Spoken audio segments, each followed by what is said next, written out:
Hello students, आरंभ के digital platform पर आप लोग का स्वागत है। स्टूडेंट्स, मैं ओम प्रकाश आपके सामने उपस्थित हूँ फिर से कुछ और भी इम्पोर्टेंट साइंस के क्वेश्चंस को लेकर। स्टूडेंट्स, आज के क्लास में आप और भी कुछ क्वेश्चंस देखेंगे जो आपके एग्ज़ाम के दृष्टिकोण से बहुत ही महत्वपूर्ण है। मेरा ये प्रयास रहेगा कि बहुत हद तक क्वेश्चन को अच्छे से एक्सप्लेन करते हुए, उससे जुड़े हुए कॉन्सेप्ट्स को डिस्कस करते हुए आपको सोल्व करके सिखाएं। तो चलिए देखते हैं आज का जो पहला प्रश्न है। जब लोहे की कील में जंग लगती है तब आयरन ऑक्साइड बनता है, ऐसी स्थिति निर्मित होती है। देखिए, कह रहा है कि लोहे का कोई कील है और इसमें जंग लगता है, यानी ये क्या हो रहा है, रस्टिंग ऑफ आयरन, मतलब लोहे में जंग लगने की प्रक्रिया। इसमें क्या होता है, इसमें यह होता है कि आयरन ऑक्साइड बनता है। चलिए ठीक है, सही बात है। ऐसी स्थिति निर्मित होती है कब, कील के भार में बिना कोई परिवर्तन हुए।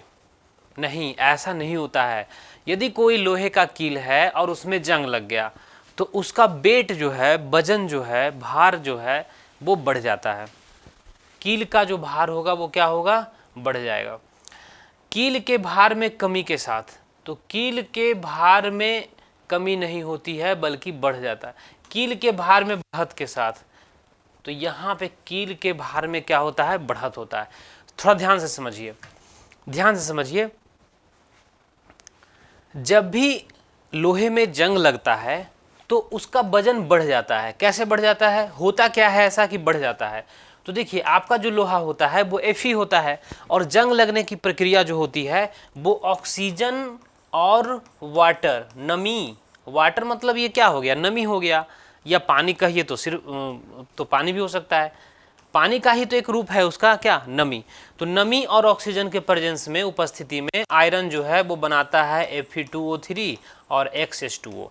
अब सोचिए कि जो ये लोहा था Fe, अब वो Fe नहीं है, अब वो Fe क्या बन गया, Fe2O3 XH2O, मतलब वो ऑक्सीजन से बॉन्ड बना लिया और कुछ H2O मोलिकुल यानी वाटर मोलिकुल को भी अपने साथ रख लिया। इसके वजह से ये जो लोहे था, ये जो लोहा का सैंपल था, उसका वजन क्या होगा, बढ़ जाएगा, क्योंकि Fe से ज्यादा वजन है किसका, Fe2O3 और XH2O का।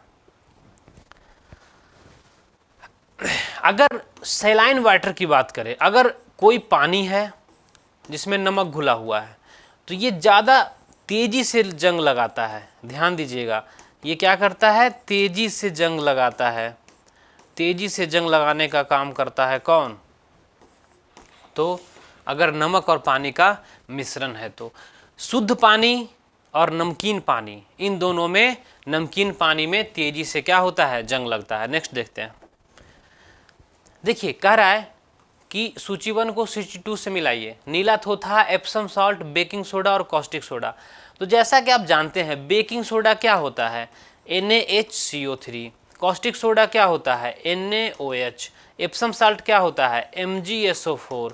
और नीला थोथा क्या होता है, कॉपर SO4, कॉपर सल्फेट। तो बेकिंग सोडा क्या होता है, तो सोडियम बाइकार्बोनेट। तो बेकिंग सोडा है सोडियम बाइकार्बोनेट, ऊपर वाला। एप्सम साल्ट क्या है, मैग्नीशियम का सल्फेट। नीला थोथा क्या है, कॉपर का सल्फेट।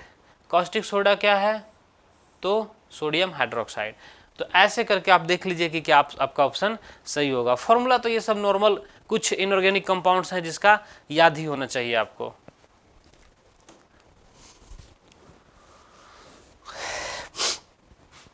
कह रहा है चक्रण क्वांटम संख्या। चक्रण क्वांटम संख्या मतलब स्पिन की बात कर रहा है कि कितने मान संभव हैं। तो देखिए, कोई भी इलेक्ट्रॉन का 2 ही चक्रण क्वांटम संख्या होता है। एक ऑर्बिटल में 2 ही इलेक्ट्रॉन होते हैं और दोनों का चक्रण क्या होता है, उल्टा। अगर इसका चक्रण क्लॉकवाइज है तो इसके लिए चक्रण क्वांटम संख्या कितना होगा, +½ इसके लिए क्या होगा, -½ तो चक्रण क्वांटम संख्या का 2 ही वैल्यू क्या है, तो संभव है। तो 2 वैल्यू है संभव, ये एक +½ और एक -½ वनस्पति घी बनाने में प्रयुक्त प्रक्रिया है हैवर्स प्रोसेस, डिकन प्रोसेस, संपर्क विधि और हाइड्रोजनीकरण। तो इसमें हाइड्रोजनीकरण होगा। अब आप सोच रहे होंगे कि हाइड्रोजनीकरण कैसे होगा वनस्पति घी बनाने में। तो देखिए होता ये है कि ये वनस्पति तेल है, तो वनस्पति तेल से बनाया जाता है वनस्पति घी, ये बनाया जाता है वनस्पति घी। तो ये जो होता है ना वो तरल होता है और ये थोड़ा सा ना ठोस हो जाता है। करते क्या है हम लोग हैं, तो हाइड्रोजन गैस के साथ निकेल कैटलिस्ट, प्लैटिनम कैटलिस्ट या पैलेडियम कैटलिस्ट में हम लोग रिएक्शन कराते हैं। किसका, वनस्पति तेल का। तो ये क्या बन जाता है, वनस्पति घी। ये थोड़ा ठोस होता है, जैसे डालडा आता था, एक डालडा आता था, वो कैसे बनता था, तो तेल होता था, पाम ऑयल एक तेल होता था, उसमें हाइड्रोजनेशन करके क्या बनाते थे, डालडा। तो डालडा का जो होता था वनस्पति घी वो ठोस होता था और वनस्पति तेल जो है ना वो क्या होता था, तरल होता था। दोनों में एक और अंतर क्या है, एक अंतर ये है कि जो वनस्पति तेल होता है तरल, इसमें कार्बन कार्बन डबल बॉन्ड होता है और हाइड्रोजन जोड़ देने से ये कार्बन कार्बन क्या हो जाता है, सिंगल बॉन्ड। तो आपसे ऐसे पूछ देगा कि अल्कीन है किसमें, अल्कीन किसमें है बताइए, वनस्पति तेल में या वनस्पति घी में। तो आप क्या बोलेंगे, आप बोलेंगे वनस्पति तेल में। यहाँ पे क्या है, अल्कीन, और यहाँ पे क्या है, तो अल्केन। तो ये बात आपको ध्यान रखना होगा। किसमें sp संकलित कार्बन है, हाइब्रिडाइजेशन, संकरण, किसका हाइब्रिडाइजेशन sp है। तो sp हाइब्रिडाइजेशन किसका होता है ये बताइए।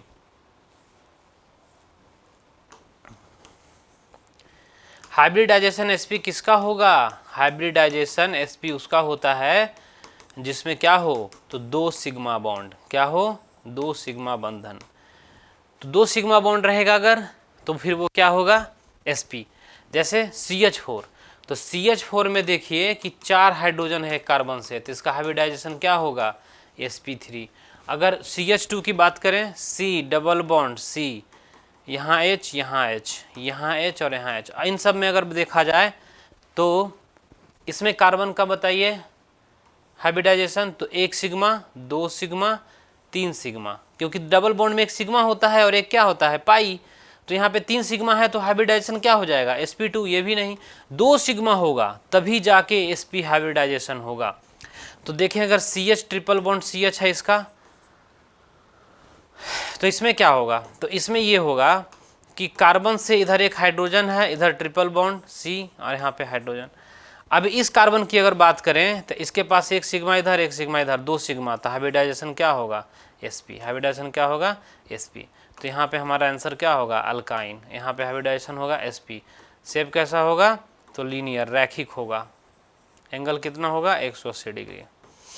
तो यहाँ पे ऑप्शन हमारा क्या होगा, ये वाला C वाला, CH ट्रिपल बॉन्ड CH। देखते हैं नेक्स्ट क्वेश्चन 306। नेक्स्ट क्वेश्चन में कह रहा है हाइड्रोजन बम इस पर आधारित है।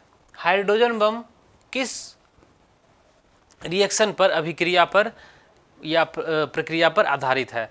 तो हाइड्रोजन बम के बारे में आप जानते हैं क्या है, तो हाइड्रोजन बम ये नाभिकीय संलयन पर आधारित है, जिसमें नाभिक के हाइड्रोजन के नाभिक जो हैं छोटे छोटे वो मिलकर क्या बनाते हैं, तो बड़े नाभिक बनाते हैं। तो ये नाभिकीय संलयन कहने का मतलब कि 2 छोटा छोटा नाभिक मिलकर एक बड़ा नाभिक बना रहा है। तो नाभिकीय विखंडन नहीं, ये परमाणु बम है। नाभिकीय विखंडन क्या है, परमाणु बम, जिसमें कि एक बड़ा नाभिक, परमाणु बम में क्या होता है, एक बड़ा नाभिक टूटकर छोटे छोटे नाभिक का निर्माण करता है और उसके दौरान गामा रे निकलता है। गामा किरण की वजह से बहुत ज़्यादा एनर्जी रिलीज होती है, तो वो ऊर्जा का मात्रा जो है काफ़ी विध्वंस फैलाता है। तो वो परमाणु बम में होता है। हाइड्रोजन बम में क्या होता है, 2 छोटे छोटे हाइड्रोजन के नाभिक मिलकर एक बड़े नाभिक का निर्माण करते हैं। तो अब देखते हैं यहाँ पे क्या है, नाभिकीय संलयन। बी नंबर में क्या होगा, नाभिकीय संलयन। देखते हैं नेक्स्ट।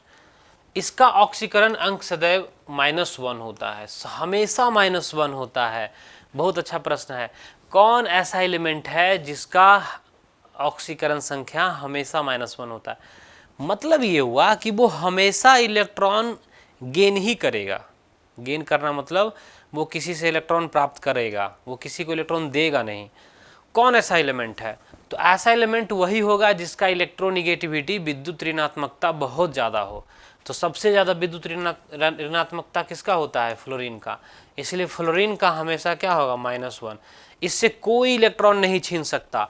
अगर वाटर की बात करें तो ऑक्सीजन की कंपेयर करें हाइड्रोजन के साथ तुलना, तो क्या देखेंगे हम लोग ये देखेंगे कि यहाँ पे हाइड्रोजन पे प्लस और ऑक्सीजन पे क्या हो रहा था? -2। लेकिन अगर F2O की बात करें, यहाँ O होगा, यहाँ F और यहाँ F, तो F हमेशा -1 होगा, -1, तो ऑक्सीजन पे क्या होगा? +2। फ्लोरीन के सामने कोई भी निगेटिव नहीं हो सकता और फ्लोरीन पॉजिटिव हो, ऐसा हो ही नहीं सकता। फ्लोरीन हमेशा इलेक्ट्रॉन खींचेगा, ठीक है। निम्न में से पानी में कौन सी धातु मिनीमाता रोग का कारण बनती है? तो मिनीमाता जो बीमारी है ये किससे होता है? तो पारा से, यानी मरकरी। ये मरकरी जो है ये Hg है, इसका 80 होता है एटॉमिक नंबर और मास नंबर कितना होता है? 2। परमाणु संख्या 80 होता है और द्रव्यमान संख्या कितना होता है? 200। Hg वाइट कलर का एक लिक्विड है। ये क्या है? एक लिक्विड है। कब? रूम के तापमान पर, यानी कमरे के तापमान पर। तो कमरे के तापमान पर ये क्या है? कमरे के तापमान पर ये क्या है? एक लिक्विड है, यानी तरल है। अगर नॉनमेटल की बात करें तो ब्रोमीन ऐसा है जो लिक्विड है। तो मेटल में, धातु में देखा जाए तो मरकरी, अधातु में देखा जाए तो ब्रोमीन। यही दो ऐसा तत्व है जो कमरे के तापमान पर क्या होता है? तो तरल अवस्था में होता है। ये बात आपको हमेशा ध्यान रखना है। स्टूडेंट्स, तो आप देखिए कि दो ही ऐसा मेटल है, एक है मरकरी और एक है ब्रोमीन, जो दोनों लिक्विड होता है, यानी तरल होता है कमरे के तापमान पर। अब एक प्रश्न उठता है कि मिनीमाता बीमारी जब होती है तो इससे कौन सा अंग प्रभावित होता है? तो इससे तंत्रिका तंत्र प्रभावित होता है। क्या होता है? तंत्रिका तंत्र। ये शरीर में कमजोरी, शून्यता, इस तरह का लक्षण जनरेट करता है। बहुत ही खतरनाक बीमारी है, ठीक है। देखते हैं नेक्स्ट। C6H14 के कितने अचक्रीय श्रृंखला समावयवी संभव है? C6H14 के कितने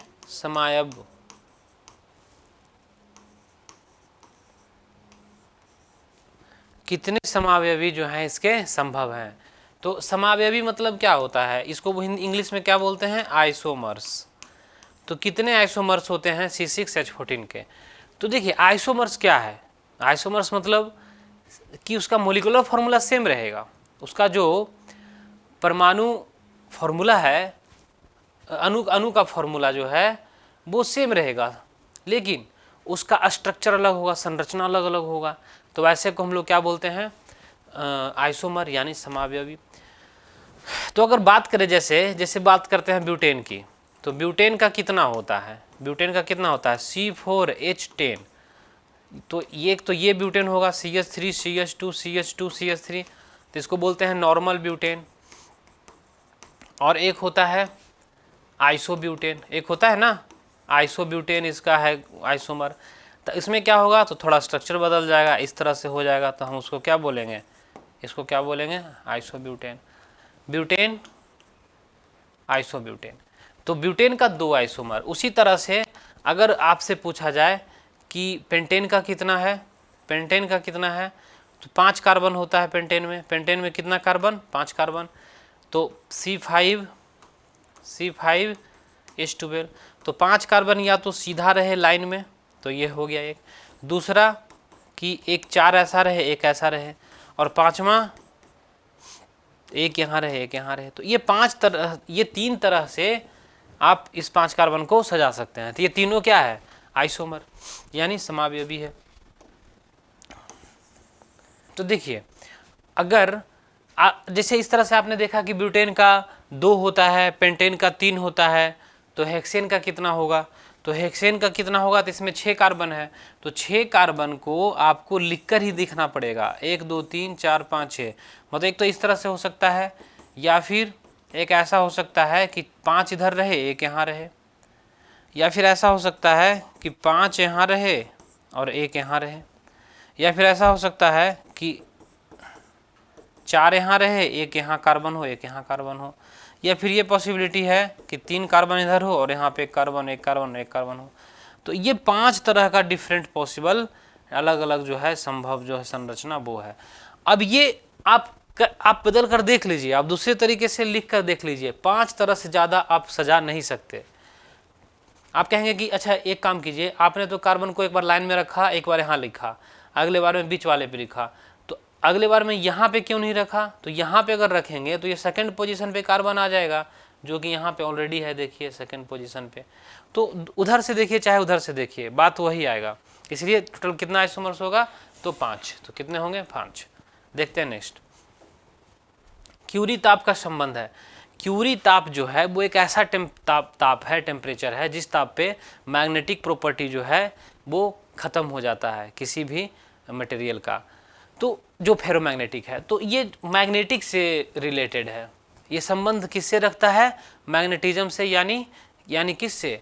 तो चुंबकीयता से।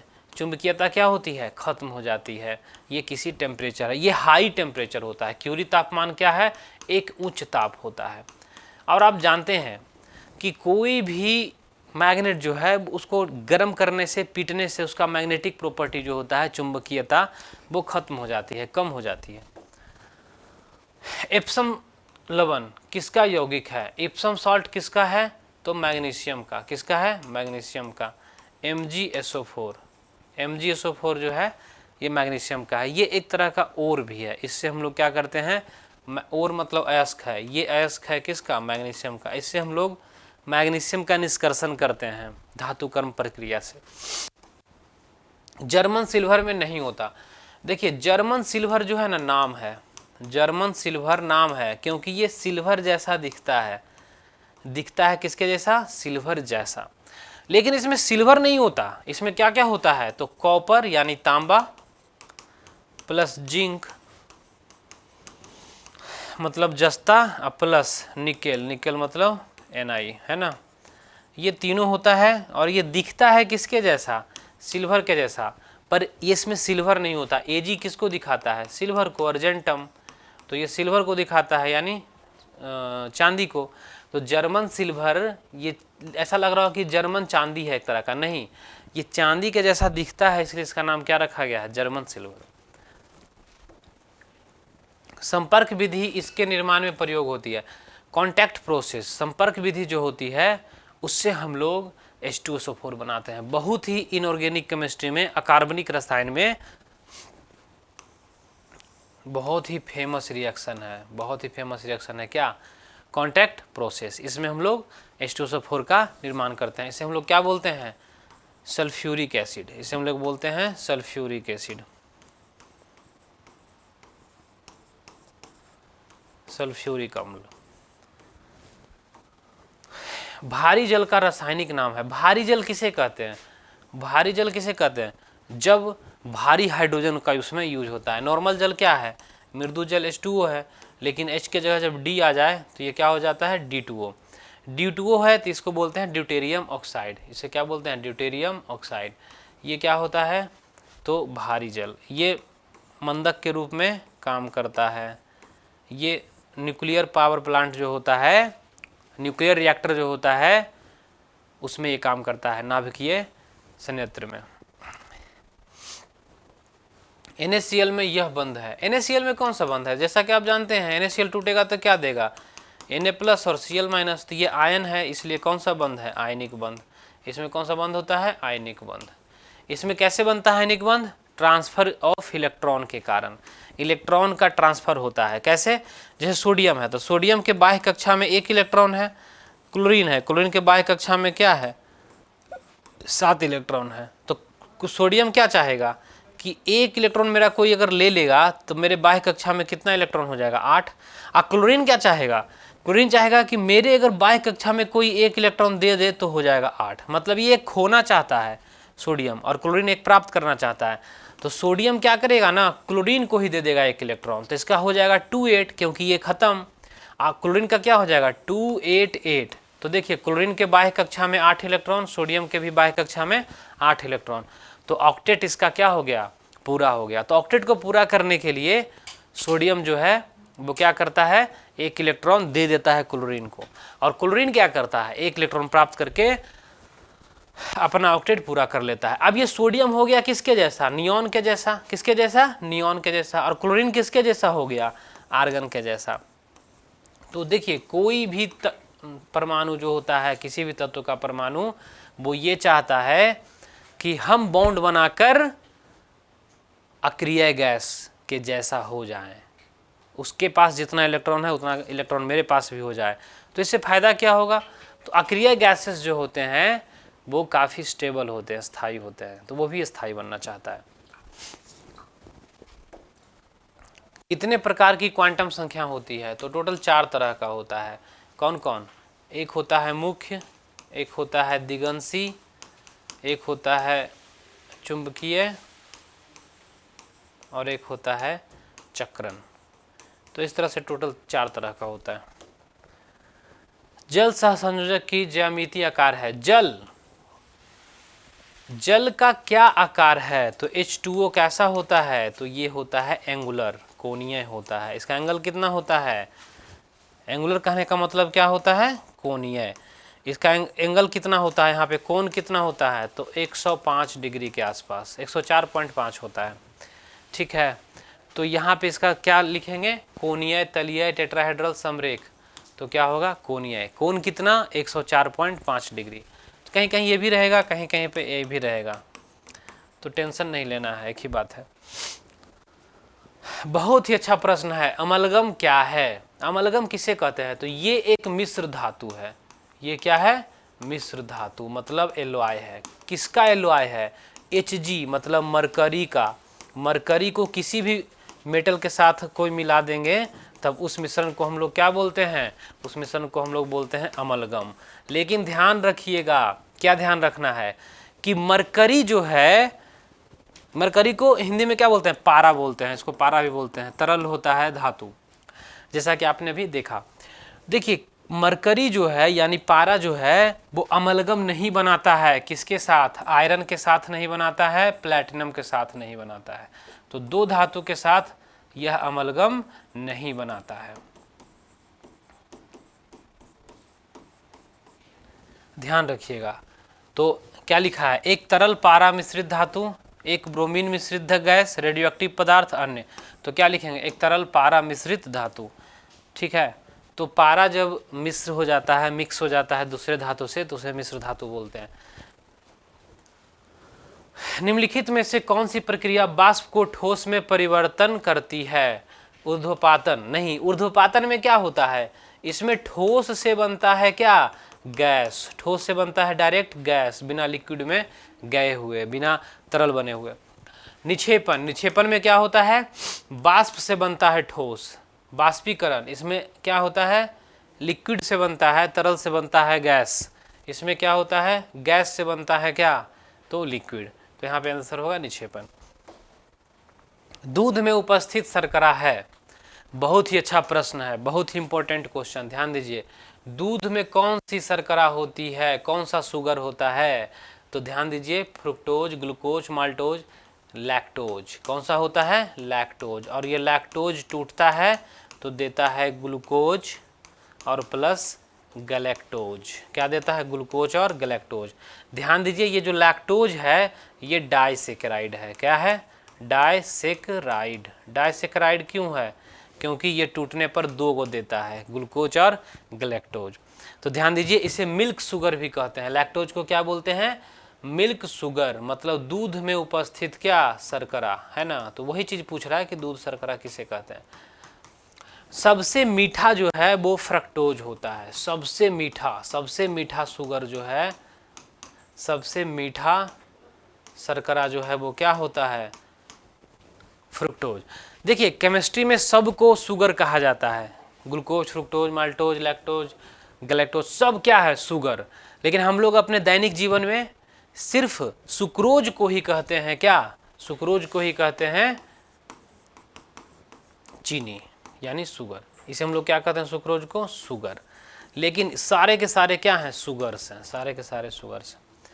ग्रेफाइट में कार्बन के परमाणु एक दूसरे से निम्नलिखित बंधों में से किसके द्वारा जुड़े होते हैं? आयनिक बंधन नहीं, आयनिक बंधन हमेशा एक धातु और अधातु के बीच लगता है। ग्रेफाइट में सिर्फ कार्बन है। हाइड्रोजन बंध नहीं, सहसंयोजी बंध और वंडरवाल। तो देखिए सहसंयोजी बंध हुआ। एक इसमें क्या होता है, एक कार्बन 3 कार्बन से बंधा हुआ होता है इस तरह से, और सबके पास एक एक इलेक्ट्रॉन होता है। सबके पास क्या होता है, एक एक इलेक्ट्रॉन, जो विद्युत धारा का क्या करता है, संचालन करता है।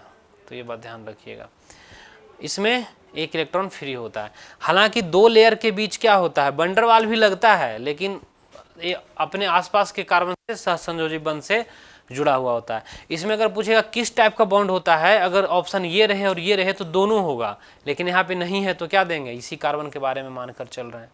तो वंडरवाल बंध कब होता है, तो इसके नीचे ही रहेगा ये वाला लेयर वाइज, वो लेयर में होता है, ग्रेफाइट लेयर में होता है, एक लेयर ऊपर एक लेयर नीचे, एक लेयर ऊपर एक लेयर नीचे, और लेयर के बीच कौन सा फोर्स लगता है, वंडरवाल, परत के बीच यही फोर्स लगता है।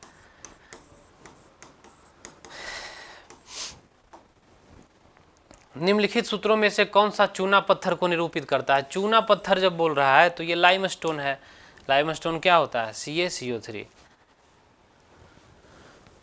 सीमेंट का ये मुख्य घटक होता है, ध्यान रखिएगा, सीमेंट का मुख्य घटक। सीमेंट बनाने में इसका बहुत प्रयोग होता है।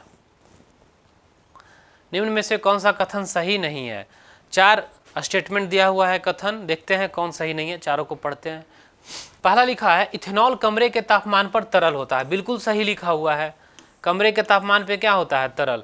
इसका जो कथनांक होता है वो होता है 78 डिग्री सेल्सियस। कितना होता है, 70। और मिथेनॉल रहता तो उसका कितना होता है, मिथेनॉल, तो मिथेनॉल का होता है 64 डिग्री सेल्सियस। इथेनॉल को सामान्यतः अल्कोहल कहते हैं, ये तो अल्कोहल है ही, इसका फॉर्मूला होता है CH3CH2OH। तो ये OH है तो अल्कोहल ही ना है। इथेनॉल टिंचर आयोडीन में भी इस्तेमाल किया जाता है, बिल्कुल सही। ये आयोडीन और प्लस इथेनॉल का एक सॉल्यूशन होता है, ठीक है, ठीक है, ये भी सही है। इथेनॉल पानी में घुलता नहीं है, ये गलत लिखा हुआ है। इथेनॉल पानी में घुलता है। वाइन का भी मेन कंपोनेंट, शराब का जो है मुख्य घटक क्या होता है, इथेनॉल। तो शराब पानी में घुलता है कि नहीं, सिंपल सा बात है, घुलता है। तो यहाँ पे इथेनॉल जो है वो पानी में घुलता है। Milk of magnesia, milk of magnesia किसे कहते हैं, MgOH2, magnesium hydroxide. Magnesium hydroxide को ही हम लोग क्या कहते हैं, मिल्क ऑफ मैग्नीशिया। इसका pH मान कितना होता है, तो आप देख रहे हैं कि इसमें जो आयन है वो क्या है, OH-। इसमें आयन कौन सा है, OH-। MgOH2 टूटेगा तो क्या देगा, Mg+2 प्लस क्या देगा, 2OH-। और ये जब देगा तो ये कैसा होगा, क्षारीय। और ये जब क्षारीय होगा तो इसका pH जो होगा वो 7 से ज़्यादा होगा। तो 7 से ज़्यादा कितना होगा, 7.4 या फिर 10.5। तो ध्यान दीजिए 10.5 होता है। एक अच्छा स्ट्रॉन्ग बेस है, इसीलिए ज़्यादा होता है। देखते हैं नेक्स्ट क्वेश्चन। निम्न में से कौन सा जीवाश्मी ईंधन नहीं है? जीवाश्मी ईंधन नहीं है, फॉसिल फ्यूल नहीं है, यानी जो जीवाश्म के बहुत समय तक डिकम्पोज होने के कारण नहीं बना है, जैसे कोयला, पेट्रोल, डीजल, ये सब क्या है, कभी न कभी कोई जीवाश्म, कोई सजीव ऐसा रहा होगा जो दबा रह गया बहुत समय तक, बहुत ही उच्च तापमान और उच्च दबाव पर, तो उसके कारण उसका निर्माण क्या हो गया, तो पेट्रोलियम में या कोयले में हो गया। तो ये सब जीवाश्म ईंधन कहलाते हैं। तो पेट्रोलियम, तो पेट्रोलियम जीवाश्म ईंधन है, कोयला जीवाश्म ईंधन है, प्राकृतिक गैस क्या है, जीवाश्म ईंधन है। परमाणु ऊर्जा, अरे भाई परमाणु ऊर्जा क्या होता है, ये क्या होता है, नाभिकीय विखंडन वगैरह से होता है। अब नाभिकीय विखंडन से होता है तो क्या ये जीवाश्म है, नहीं, ये एक परमाणु टूटता है छोटे छोटे नाभिक में तो बनता है, ठीक है। तो प्राकृतिक गैस किसे कहते हैं, जिसमें ज़्यादातर क्या होता है, मीथेन, ज़्यादातर क्या होता है, मीथेन, जिसके वजह से प्राकृतिक गैस इसे बोलते हैं। इसे मार्स गैस भी बोलते हैं। मार्स गैस इसलिए बोलते हैं क्योंकि दलदली जगह पर ये पाया जाता है। CNG का मुख्य घटक है, बायोगैस का मुख्य घटक है। तो ये सब बात आप ध्यान रखिएगा। निम्नलिखित में से कौन सा खनिज मोनाजाइट रेत से प्राप्त किया जाता है? बहुत इंपॉर्टेंट क्वेश्चन है। मोनाजाइट, मोनाजाइट जो है केरल के तटीय बालू में पाया जाता है। भारत सबसे बड़ा उत्पादक है मोनाजाइट का। तो कौन सा खनिज मोनाजाइट में पाया जाता है? तो मोनाजाइट में जो है, मोनाजाइट एक अयस्क है, ऐसे समझिए आप। मोनाजाइट क्या है? अयस्क।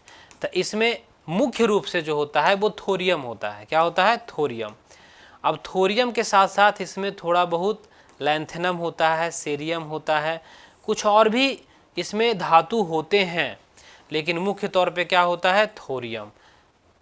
तो इसमें मुख्य जो है, मुख्य घटक वो थोरियम है। केरल में पाया जाता है ये, केरल तट पर, केरल तटीय बालू पाया जाता है। सक्रियता श्रेणी में धातुओं की क्रियाशीलता का घटता हुआ सही क्रम है। देखिए, धातु का क्रियाशीलता का एक ऑर्डर लिखा है, तो इसमें क्या है ऑर्डर बताइए?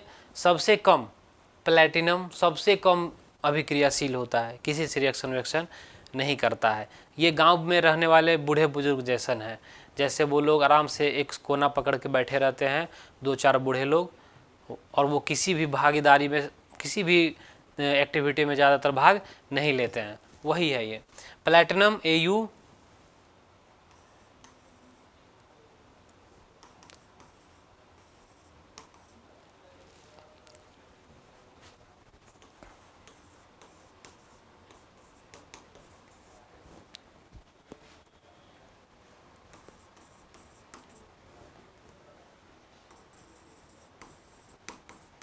देखिए ये रिएक्टिविटी ऑर्डर है। अब ये रिएक्टिविटी ऑर्डर है तो इसमें देख लीजिए कि कैल्शियम, मैग्नीशियम, Fe और निकेल। तो देखिए निकेल से ज़्यादा रिएक्टिव है Fe, निकेल से ज़्यादा रिएक्टिव है Fe, और Fe से ज़्यादा रिएक्टिव है मैग्नीशियम, और मैग्नीशियम से ज़्यादा क्या है? कैल्शियम। यानी इधर से इधर बढ़ रहे हैं तो रिएक्टिविटी क्या हो रहा है? बढ़ रहा है। अभिक्रियाशीलता क्या हो रहा है? अभिक्रियाशीलता क्या हो रहा है? बढ़ रहा है। तो यहाँ पे ऑप्शन डी में देख रहे हैं कि गौर से जब देखते हैं तो समझ में आता है, क्योंकि निकेल Fe में देखें तो निकेल से ज़्यादा रिएक्टिव है Fe, आयरन, निकेल से ज़्यादा आयरन, उसके बाद मैग्नीशियम, फिर कैल्शियम। तो यही सही है। बाकी यहाँ पे देखिए उल्टा है, यहाँ पे उल्टा है। तो सबसे ज़्यादा रिएक्टिव कौन होगा यहाँ पे? कैल्शियम। देखते हैं नेक्स्ट। यूरिया का उपयोग किया जाता है। यूरिया का उपयोग उत्प्रेरक के रूप में, विस्फोटक के रूप में, कीटनाशक के रूप में, उर्वरक। यूरिया का उपयोग क्या होता है? हम लोग उर्वरक के रूप में करते हैं। इसमें नाइट्रोजन अच्छा खासा होता है, 46% होता है। यूरिया का फॉर्मूला क्या होता है? NH2 C double bond O NH2, इसको बोलते हैं हम लोग यूरिया। ये सबसे पहली बार प्रयोगशाला में बनाया गया था 1828 ईस्वी में, ठीक है। इसमें नाइट्रोजन जो है वो 46% होता है, निकाल कर देख लीजिए आप। कौन सी गैस हंसाने वाली गैस बोलते हैं? हंसाने वाली गैस किसे बोला जाता है? देखिए नाइट्रस ऑक्साइड को बोलते हैं हंसाने वाली गैस। क्या होता है? N2O। N2O क्या होता है? हंसाने वाली गैस। इसको इंग्लिश में क्या बोलते हैं? Laughing gas. इसको इंग्लिश में बोला जाता है लाफिंग गैस। ये एनेस्थेसिया के तौर पे भी यूज़ किया जाता है। एनेस्थेसिया जानते हैं ना? एनेस्थेसिया मतलब दर्द वगैरह को फील नहीं होता है, तो एनेस्थेसिया के तौर पे भी इसको यूज करते हैं। तो कौन सा होगा? नाइट्रस ऑक्साइड, इसको बोलते हैं नाइट्रस ऑक्साइड, N2O को। N2O का ही फॉर्मूला है नाइट्रस ऑक्साइड। एनेस्थेसिया में भी इसको यूज करते हैं, दर्द वगैरह नहीं होता है इसको यूज करने पे। समान तत्व के सभी आइसोटोप में क्या होता है? समान तत्व के सभी आइसोटोप, देखिए एक ही तत्व का आइसोटोप है। जैसे आपको मैंने बताया था कार्बन 12 और कार्बन 14, ठीक है। इन दोनों में अगर देखा जाए तो क्या होता है? दोनों का परमाणु संख्या बराबर है 6-6, और द्रव्यमान संख्या क्या है? अलग अलग। तो यहाँ पे एक लिखा है भिन्न परमाणविक क्रमांक, मतलब परमाणु संख्या जो है भिन्न होता है। नहीं, ये तो यहीं पे खत्म हो गया। भिन्न परमाणु क्रमांक नहीं, एक जैसा परमाणु क्रमांक, यानी एटॉमिक नंबर एक जैसा होगा, ठीक है। और भिन्न परमाणुक संहति, परमाणविक संहति जो है यानी एटॉमिक मास जो है, द्रव्यमान संख्या जिसे बोलते हैं, ये अलग होता है। ऑप्शन सी बिल्कुल सही है। आइसोटोप में यही होता है, एक जैसी परमाणविक क्रमांक और एक जैसा परमाणविक संहति नहीं। यहाँ पे देखिए, यहाँ पे ऊपर वाले को क्या बोलते हैं? परमाणविक संहति या फिर एटॉमिक मास, इसको क्या बोलते हैं? एटॉमिक मास, या इसे परमाणु द्रव्यमान जो बोलिए। तो परमाणु द्रव्यमान यहाँ भिन्न हो गया, लेकिन परमाणु संख्या तो समान है, यानी ऑप्शन क्या होगा, सी हमारा सही आंसर होगा। सर्वाधिक विद्युत धनात्मक तत्व निम्न में से कौन है, तो सबसे ज्यादा धनात्मक कौन होगा, सीजियम। कैसे, क्योंकि पीरियोडिक टेबल के सबसे नीचे में है lithium, sodium, potassium, rubidium, caesium और फ्रेंसियम। तो सीजियम जो है ना, फ्रेंसियम तो रेडियो एक्टिव होता है, तो सीजियम सबसे ज्यादा इलेक्ट्रोपॉजिटिव है।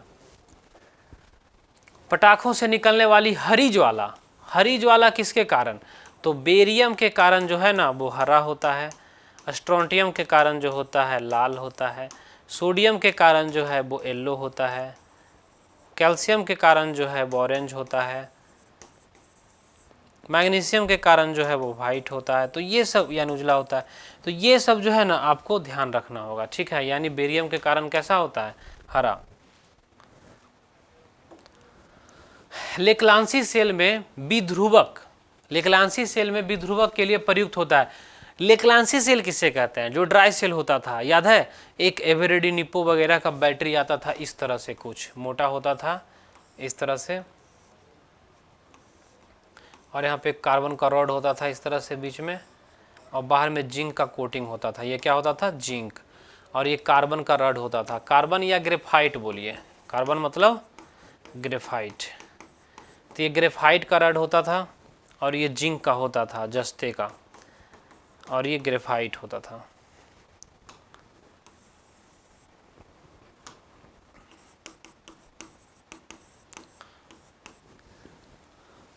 तो यहाँ पे 2-3 बात हमेशा पूछा जाता है, ध्यान से सुनिएगा। जिंक जो है वो यहाँ पे एनोड के तौर पे काम करता है, कैसा, एनोड। और कार्बन जो है यहाँ पे वो कैसे काम करता है, कैथोड के तौर पे। दूसरा बात कि इसमें जो पेस्ट होता है वो MnO2 का पेस्ट होता है, और ये पेस्ट जो है विध्रुवक के तौर पे काम करता है। अब इसका रिएक्शन आपको नहीं पढ़ना है, इसलिए टेंशन लेने की बात नहीं है। MnO2 विध्रुवक के तौर पे, और इसमें पेस्ट होता है इलेक्ट्रोलाइट के तौर पे क्या, NH4Cl, अमोनियम क्लोराइड का। तो इतना 4 चीज यूज किया जाता है इसमें, जिंक एनोड, कार्बन कैथोड,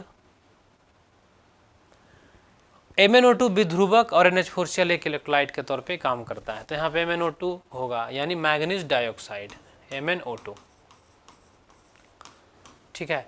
पूछेगा कि कैथोड किस चीज का होता है, तो कैथोड होता है किस चीज का, तो ध्यान दीजिए कैथोड होता है कार्बन का, यानी ग्रेफाइट का।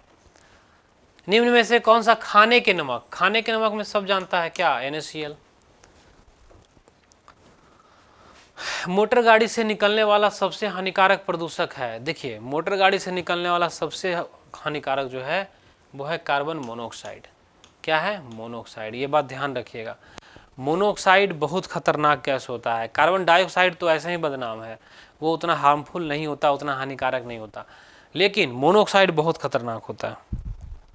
कार्बन मोनोऑक्साइड एक बहुत ही जहरीली गैस होती है, और ये हेमोग्लोबिन से क्या करता है स्टूडेंट, ये क्या करता है, हेमोग्लोबिन जो है, इसको हीमोग्लोबिन लिखते हैं, हीमोग्लोबिन से ये क्या करता है, बॉन्ड बना लेता है कार्बन मोनोऑक्साइड, CO इसका फॉर्मूला होता है, और ये बहुत अस्थाई बना लेता है एक तरह का कॉम्प्लेक्स, और ये आसानी से छोड़ता नहीं है। मतलब हेमोग्लोबिन ऑक्सीजन पकड़ेगा, लेकिन हेमोग्लोबिन को कार्बन मोनोऑक्साइड पकड़ लेता है, और बहुत मजबूती से पकड़ता है, ऑक्सीजन मिल ही नहीं पाता है, तो उससे मौत भी हो सकता है।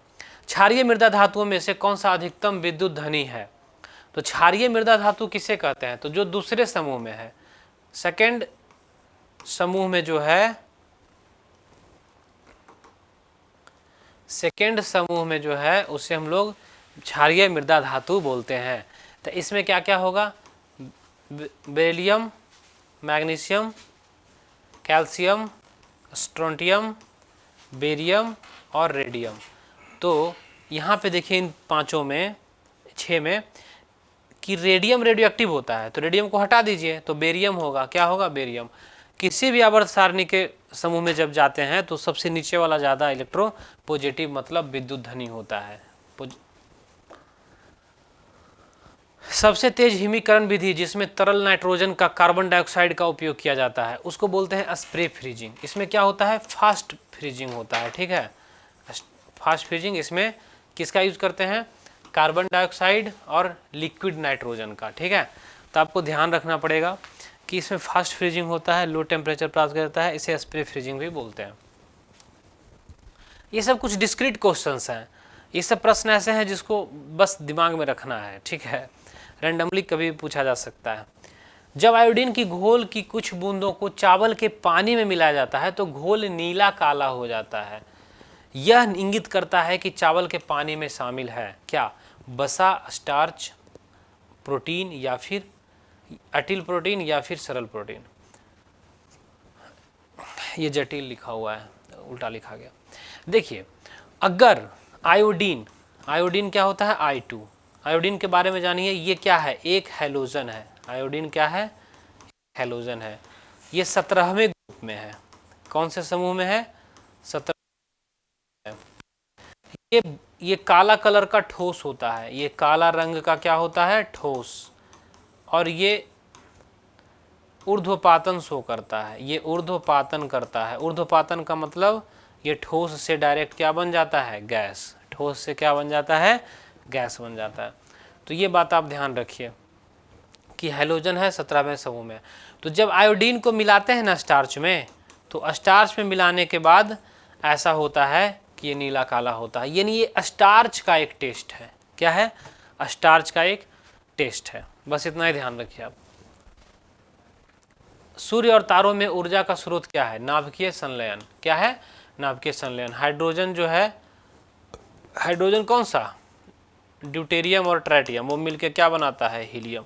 इसीलिए नाभिकीय संलयन में ज़्यादा ऊर्जा निकलता है। जबकि नाभिकीय विखंडन में क्या होता है, एक नाभिक टूट जाता है छोटे छोटे नाभिक में। इसमें क्या होता है कि छोटे छोटे नाभिक मिलके बड़ा नाभिक बनाता है। तो दोनों में उल्टा है प्रोसेस, ये बात ध्यान रखिएगा।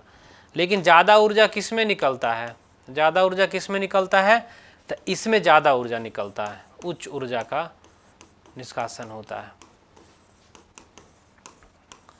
इसमें उच्च ऊर्जा का निष्कासन होता है। ये बात ध्यान रहे। जियोलाइट का रासायनिक सूत्र है। देखिए, जियोलाइट जो होता है ना, वो सिलिका में ही एल्युमिनियम कुछ आ जाता है। मतलब जैसे SiO है इस तरह से। अब होगा क्या कि सिलिकॉन के साथ ऑक्सीजन है तो कुछ जगह पे एल्युमिनियम के साथ क्या हो जाएगा, तो ऑक्सीजन आ जाएगा। तो ऐसे में हम लोग उसे क्या बोलते हैं, जियोलाइट। यानी सिलिका और एल्युमिनियम ये दोनों में रहेगा, यानी इसका फॉर्मूला क्या लिखेंगे, तो ये लिखेंगे। यहाँ पे M क्या है, कोई मेटल है, कोई हाइड्रोजन आयन है, उससे मतलब नहीं है। मेन इसमें एल्युमिनियम और सिलिकॉन के साथ ऑक्सीजन होना चाहिए। इसमें कुछ सिलिकॉन होता है और कुछ क्या आ जाता है, एल्युमिनियम। जियोलाइट का कुछ यूज है, वो सब डिटेल्स में आप क्लास में देखते हैं। कैटलिस्ट के तौर पे भी यूज किया जाता है। H2SO4 की परमाणुकता, परमाणुकता मतलब एटॉमिसिटी। H2SO4 की परमाणुकता कितनी होती है, कितनी होती है मतलब ना कि ये जो अणु बना है इसमें कितने परमाणु हैं। हाइड्रोजन का 2 परमाणु प्लस सल्फर का 1 परमाणु प्लस ऑक्सीजन का 4 परमाणु, तो टोटल कितने परमाणु हैं, 7 परमाणु।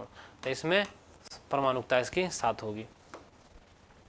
निम्न में से किस कैल्शियम यौगिक का उपयोग दंत मंजन के एक हल्के अपघर्षक के रूप में प्रयोग किया जाता है।